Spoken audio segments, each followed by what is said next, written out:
हाँ भाई। जी मैडम। चलेगा क्या? बिल्कुल चलूंगा मैडम। कितने पैसे लेगा? 20,000 दे दीजिएगा। अरे नहीं यार, 20,000 तो बहुत ज्यादा है। 10,000 ले लियो।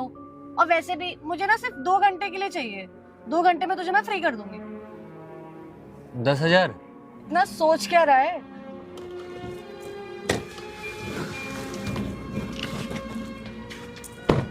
सोच ले, 10,000 रुपए कम नहीं होते। पूरा महीना काम करेगा ना, तब जाके 10,000 रुपए मिलते हैं। अभी भी मौका है, सोच ले। तो फिर ठीक है, कौन से होटल चलें? नहीं नहीं, होटल जाने की क्या जरूरत है। पास में मेरा फ्लैट है, वहीं चलते हैं। और वैसे भी मेरा हस्बैंड है ही नहीं घर पे अभी। ये मैडम, पर ऐसा ना हो कि काम हो जाए और मुझे पेमेंट ना मिले, क्योंकि कल एक मैडम के पास मैं गया था, उन्होंने काम तो करवा लिया और काम होने के बाद आधी पेमेंट दी सिर्फ। अरे नहीं नहीं, ऐसा क्यों होगा? पेमेंट तुम्हें पूरी मिलेगी। अच्छा रुको 1 मिनट, ये लो, पूरे पैसे रख लो। बस खुश? अब तो चलो। अरे मैडम जी, अब आप टेंशन मत लीजिए, काम में ना कोई कमी नहीं रहेगी। वैसे तेरी बातों में मुझे काफी दम लग रहा है। पहले भी मैं कई लड़कों को ले जा चुकी हूँ, पर आज तक किसी में मुझे वो दम नहीं दिखा जो तुझ में दिखा है। ना उनकी बॉडी में दम होता था, ना उनकी बातों में। पर तेरे को देख के लग रहा है कि तेरी दोनों चीजों में बहुत दम होगा। अरे मैडम जी, आज तक अपना ऐरे गौरव को ले जाती हूँ, लेकिन आज आप सही इंसान के पास आई हैं। आप देखना, आपको मैं बिल्कुल शिकायत का मौका नहीं दूंगा। और एक बार आपने मुझे चख लिया तो दोबारा आप बार बार खुद ही बुलाएंगी मुझे, और मैं यहीं पे मिलूंगा आपको। चल फिर बैठ गाड़ी में। ठीक है मैडम।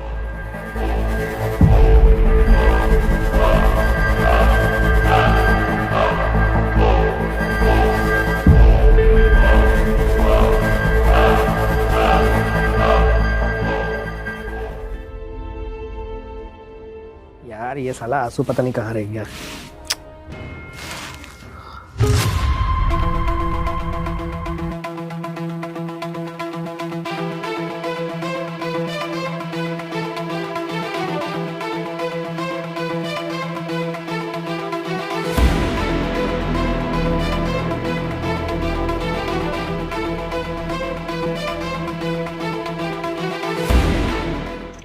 मैम साहब, आपका घर तो बहुत बड़ा है, आप अकेले रहते हो यहाँ पे?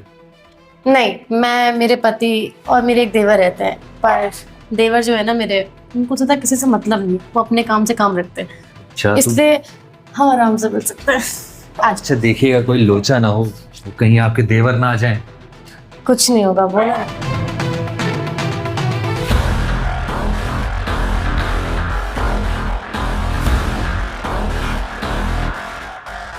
अरे यार ये भाभी का साला रोज रोज का हो गया। आज फिर किसी को लेके चली आई है। मुझे ना इनको बताना ही पड़ेगा। भैया रहते नहीं है, उनके पीठ पीछे ये काम चल रहा है। एक काम करता हूँ ना, इनको फोन करके यहीं बुला लेता हूँ।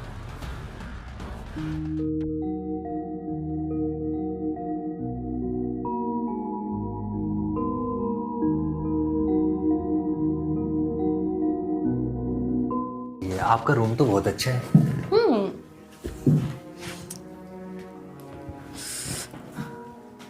अरे यार, ये क्यों कॉल कर रहे हैं? कौन है? किसका कॉल है? अरे मेरे देवर का कॉल है। वो क्यों कॉल कर रहे हैं? 1 मिनट रुको, पूछती हूँ। हाँ देवर जी। हेलो भाभी, बालकनी में आना जरा। अभी? ठीक है, मैं आती हूँ। हाँ, जरूरी काम है मुझे। तुम ना यहीं बैठो, मैं ना 1 मिनट उनसे मिल के आती हूँ। हुआ क्या? पता नहीं, मुझे जाके देखती हूँ। अगर कोई दिक्कत है तो मेरे को निकाल दो ना। कोई दिक्कत नहीं है, तुम आराम से बैठो, मैं देख के आती हूँ, ठीक है? कोई दिक्कत नहीं है।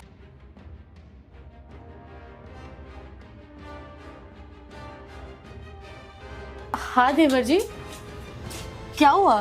भाभी ये सब क्या है? मैं देख रहा हूँ रोज रोज का आपका हो गया ये। कभी कोई दूसरा लड़का, आज कोई दूसरा लड़का। ये सब क्या चल रहा है? भैया नहीं रहते, आप पीठ पीछे क्या कर रही हैं? अरे देवर जी, आप क्यों परेशान हो रहे हैं? अगर आपको भी चाहिए तो मैं आपके लिए भी ले आऊंगी। क्या बात कर रही हैं भाभी? वैसे भी मेरी शादी नहीं हुई है और मैंने तो ये सब चीज़ देखी भी नहीं और ना हुआ है मेरे से कभी है। आप भाभी मेरे लिए इतना कर देंगे ना, तो मैं तो भैया से क्यों ही बताऊंगा। भैया तो वैसे भी आर्मी में है, उनसे क्या ही मतलब। अरे मेरे भोले से देवर, जब आप कहोगे ना तब आपके लिए भी ले आऊंगी। और भाभी- अगर कोई नहीं मिलती तो मैं हूं ना।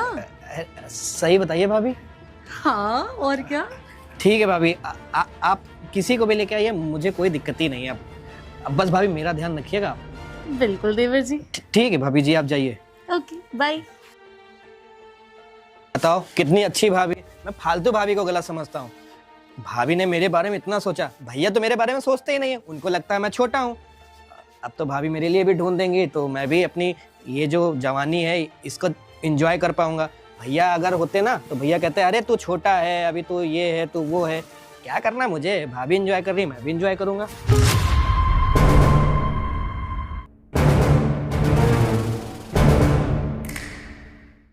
क्या हुआ?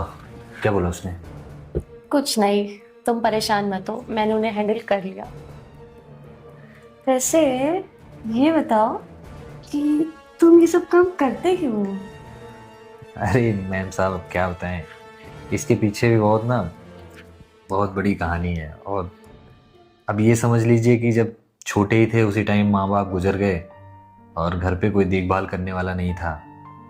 और पहले से ही बाबा जी ने कर्जे ले रखे थे लोगों से।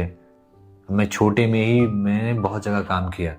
मैं भट्टे पे काम किया, ईंटा वगैरह जानती होंगी, वहाँ पे काम किया। तो किसी तरीके से मैंने सबका कर्जा भरा। लेकिन वही है ना, फिर कैसे मैं अकेले मैनेज कर पाता। फिर धीरे धीरे मेरे एक दो दोस्त बने जो इस लाइन में थे, और उन्होंने कहा कि पैसे बहुत हैं इसमें, और इस काम में सच में मैडम जी पैसे तो हैं ही। तो बस इसी वजह से चलाया, और बस यही सब रीज़न है। मजबूरियाँ मैडम, मजबूरियों की वजह से ये सब कर रहा हूँ, वरना कौन ये सब गंदे काम करना चाहता है। तो मतलब अगर तुम्हें कोई ईमानदारी वाला काम मिल जाए या तुम्हें कोई अच्छी जॉब मिल जाए तो तुम ये काम छोड़ दोगे? अरे मैडम, कौन जॉब देगा मुझे? पढ़ा लिखा मैं हूँ नहीं।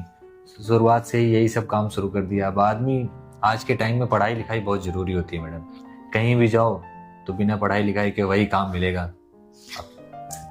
पढ़ाई लिखाई के साथ ना थोड़ी ईमानदारी भी काम आती है इंसान की। अगर इंसान ईमानदार है तो उसको कोई भी नौकरी दे देता है। अरे मैडम, ईमानदारी तो अपने पास है ही, लेकिन अब जैसे यही काम करता हूँ तो मैं पूरी ईमानदारी से काम करता हूँ। वो तो मैं देख ही लूंगी। खैर, और बताओ अपने बारे में। अरे मैडम, अब क्या बताएं, आप ये सब छोड़िए ना। हम लोग जिस काम के लिए आए हैं वो काम करते हैं। और मैडम फिर जल्दी निकलता हूँ, कहीं कुछ लोचा ना हो जाए। वैसे मैं तुम्हें एक बात बताना चाहती हूँ। मुझे ना तुम्हारी फ्रेंड ने तुम्हारे बारे में सब कुछ बताया था। वो जो तुम्हारी फ्रेंड साक्षी है ना, वो मेरी बहुत अच्छी दोस्त है। और उसने मुझे बताया कि तुम कितने परेशान हो और जॉब के लिए 6 महीने से तुम इधर उधर कितना भटक रहे हो, और तुम्हें फिर भी कोई जॉब अच्छी नहीं मिल रही है। तुम्हारा घर का रेंट भी नहीं जा पा रहा है, और तुम्हें वैसे बहुत सफ़र करना पड़ रहा है, खाने के भी लाले पड़ चुके हैं। तो इसलिए मैंने तुमको यहाँ बुलाया है। सड़क पे अगर मैं तुम्हें रोक के ये सारी बातें करती तो लोग तुम्हें भी गलत समझते और साथ में मुझे भी गलत समझते। इसलिए मैंने सोचा कि मैं तुम्हें अपने घर लाके तुमसे ये सारी बात करूंगी। और तुम सच में मुझे बहुत ईमानदार लगे। मुझे पता है कि तुमको अगर कोई अच्छी नौकरी मिलेगी तो तुम उसमें पूरी मेहनत से काम करोगे और उसमें कोई भी गलत ऐसी कोई चीज़ नहीं करोगे जिससे हमारी कंपनी का नुकसान होगा। तो मैं तुम्हें एक ऑफ़र देना चाहती हूँ। क्या तुम मेरी कंपनी में जॉब करोगे? मैं एक MNC कंपनी की मालिक हूँ, तो मैं तुम्हें अपनी कंपनी में जॉब दे सकती हूँ अगर तुम। मैडम, आप ये सब मतलब हम लोग नहीं, मतलब इसके लिए आपने मुझे नहीं बुलाया था? अरे नहीं नहीं, मैं ऐसी वैसी लड़की नहीं मैडम, हूँ। आप साक्षी को कैसे जानती हैं? साक्षी मेरी बहुत अच्छी दोस्त है, हम कॉलेज में साथ में पढ़ते थे, तो उसी ने मुझे तुम्हारे बारे में सब बताया। मैडम, वही एक लड़की है जिसके लिए मैं जिंदा हूँ, वरना मेरी तो ऐसी हालत थी कि मैंने सोचा कि सुसाइड कर लेता हूँ। क्योंकि मैम साहब, ये काम करना कौन ही चाहता है? आपको तो पता ही है, जहाँ मैं रहता हूँ वहाँ का रेंट देना, खाना पीना। मैम साहब, एक समय ऐसा आ गया था कि मेरे पास बिल्कुल पैसे नहीं थे और मजबूरी में ये सब काम करना पड़ा। हाँ, इस काम में थोड़े पैसे ज़्यादा मिल जाते हैं, इसलिए इस समय खर्चा सब चल जा रहा है। और साक्षी ने मुझे समझा है, ये काम करने के बावजूद भी वो मुझे बहुत सपोर्ट करती है मैम साहब।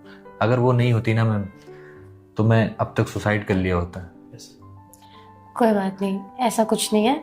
कल से तुम मेरी कंपनी में आज है ना तुम्हारी जॉब कंफर्म। और 1 मिनट, ये कुछ पैसे हैं, रख लो अपने खर्चे के लिए। मैम साहब, आप सच में ये बोल रही हैं? हाँ रख लो, ये तुम्हारी ईमानदारी के लिए। धन्यवाद मैम साहब। मैम साहब, अब मैं ये सारे काम छोड़ दूंगा और आपकी कंपनी में काम करूंगा और पूरी ईमानदारी से करूंगा। और देखिएगा, एक दिन आप भी मेरे से बहुत ज़्यादा खुश हो जाएंगी। ठीक है, अब तुम जा सकते हो।